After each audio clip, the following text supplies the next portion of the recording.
UN report on U.S. poverty, dystopian future or devastating reality. In science fiction, we have an opportunity to explore another world, another version of reality for Earth or life on other planets. Sometimes this glimpse at life involves entirely different species or lets us look back at ourselves from another perspective. A recent piece of literature describes a society of extreme poverty and human rights violations.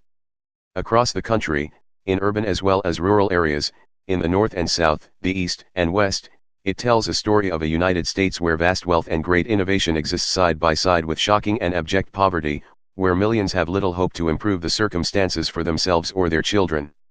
At the same time, it documents widespread beliefs about the innate differences between these two groups that are little more than caricatures, one being industrious and entrepreneurial, the other wasters and losers with themselves to blame for their lot in life.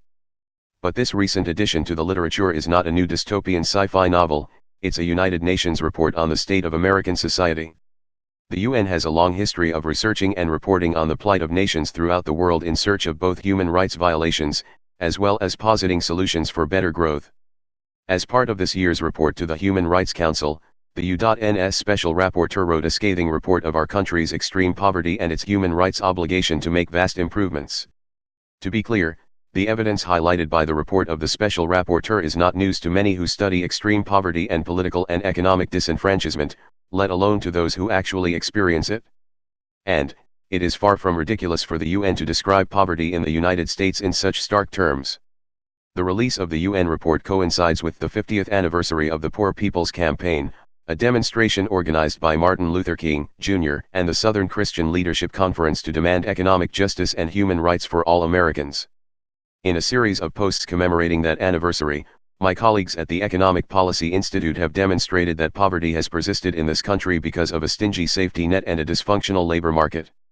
To be sure, when it has been actively waged, the war and poverty actually made a serious dent in reducing poverty, particularly when you consider the role of Social Security in reducing elderly poverty, but the rise in child poverty reveals persistent racial injustices and flagging national interest in devoting resources to alleviate deprivation. One thing the UN investigation highlights in great detail is the cultural narrative in the United States of winners and losers, those worthy and those not, and how this ideology gets reinforced and is used to justify the actions of our policymakers. It is a decision of those in power to restrict the well-being of millions and refuse to see their humanity. There is no single silver bullet for eliminating extreme poverty, but there's clearly a recipe, a stronger safety net and better opportunities in the labor market. The evidence that this recipe works is clear.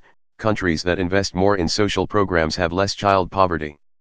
The rhetoric of makers and takers aside, it should be clear that willingness and ability to seek work does not inoculate against poverty. 1 in 9 workers are paid poverty-level wages, even when working full-time. This labor market dysfunction is worst for historically discriminated against groups. For example, Black and Hispanic workers are disproportionately found in low-wage jobs, and the erosion of the federal minimum wage has increased poverty for these groups. We need to prioritize additional employment growth with higher wages, sufficient hours, and better benefits. The UN's recommendations for the United States to fight poverty include: decriminalize being poor, recognize the precariousness of the middle class for their own well-being as well as the future of democracy, acknowledge that vast inequality manifests itself in poor education, healthcare, and social protections, which undermine sustained economic growth, recognize a human right to health care and policies that are economically and socially destructive for the middle class and those in poverty, and use the tax system to protect those in poverty who are politically marginalized as opposed to the politically powerful rich, and recognize that redistribution could be good for growth. It is clear that extreme poverty has far-reaching consequences for those living in poverty as well as society at large. A better understanding of its widespread effects is only the first step. Closely on its heels, action must be taken. Elise Gould is a senior economist at the Economic Policy Institute where she focuses on wages, poverty, jobs, healthcare, and economic mobility.